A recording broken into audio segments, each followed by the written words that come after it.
खबरों के दम पर भी कुछ स्टॉक्स फोकस में रहेंगे, उसके बारे में भी जी बिल्कुल शेषा, जब हम लोग ग्लोबल आईटी अर्निंग्स ट्रैक करते हैं तो उसमें पॉजिटिव रीड थ्रू या negative read through Indian IT stocks को भी आता है।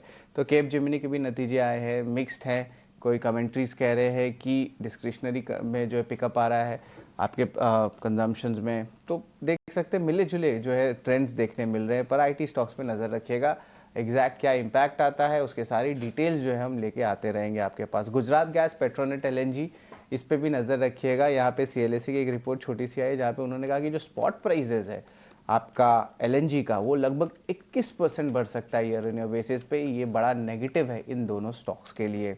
वेदांता की बात करें तो यहाँ पे रिपोर्ट्स आ रही है कि 83% जो अप्रूवल होती है क्रेडिटर्स की टोटल वोटिंग राइट्स में, वो मिल चुकी है। वेदांता की डीमर्जर को लेके जो थ्रेशोल्ड होता है, जो सेबी के रूल्स रहते हैं, वो 75% का रहता है। अब आगे क्या होगा ये ज़्यादा इंपॉर्टेंट है। एक होल्डिंग कंपनी रहेगी, 4 सेपरेट कंपनीज रहेंगे, मिरर होल्डिंग होगा जो शेयर होल्डिंग। अगर आप एक शेयर होल्ड करते हैं वेदांता का तो उनके जितने आर्म्स हैं उसमें आपको 1:1 शेयर्स मिलते रहेगा। और ऑलरेडी जो अप्रूवल से एक्सचेंजेस से आ चुकी है, तो अगर ये क्रेडिटर्स की अप्रूवल जो है ऑलमोस्ट आ गई है, मीडिया रिपोर्ट सजेस्ट कर रहे हैं, तो इसका मतलब वैल्यू अनलॉकिंग स्टॉक में देखने मिल सकता है। लेकिन एक चीज़ याद रखिए, ये स्टॉक सिर्फ वैल्यू अनलॉकिंग प्ले नहीं है, ये डिविडेंड प्ले भी है। अच्छी डिविडेंड यील्ड्स भी देती है ये स्टॉक। पीएनबी की बात करें तो यहाँ पे नेगेटिव न्यूज़ फ्लो है।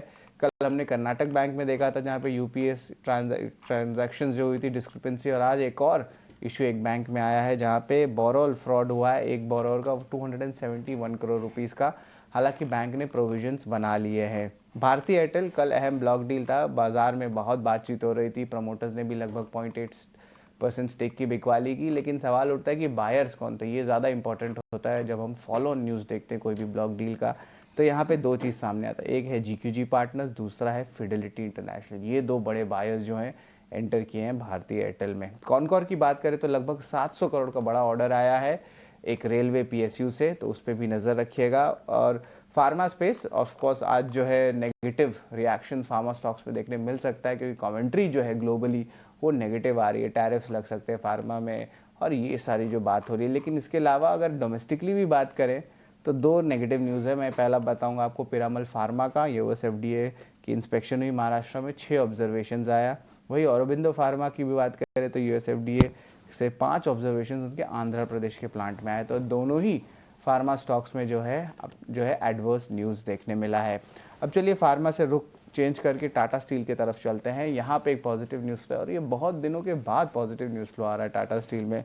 यहाँ पे यूके प्लांट को जो है इनको एक अप्रूवल आ गई है जहाँ पे वो इलेक्ट्रिक आर्क फर्नेस जो स्टील मेकिंग के काम में आती है वो पोर्ट तालबोट से बनाएंगे। तो एक टाइप से पॉजिटिव न्यूज़ आ रहा है उनकी यूके बिजनेस सेगमेंट से। तो ये अहम स्टॉक्स है जिसके आपकी नज़र रखनी चाहिए। ऑफ कोर्स फार्मा स्टॉक्स पे जो है थोड़ा शेडो रहेगा। आईटी स्टॉक्स पे कैसे रिएक्ट करते हैं, केप जेमिनी की कमेंट्री और उसके अर्निंग्स, उस पर भी हमारी नज़र रहेगी।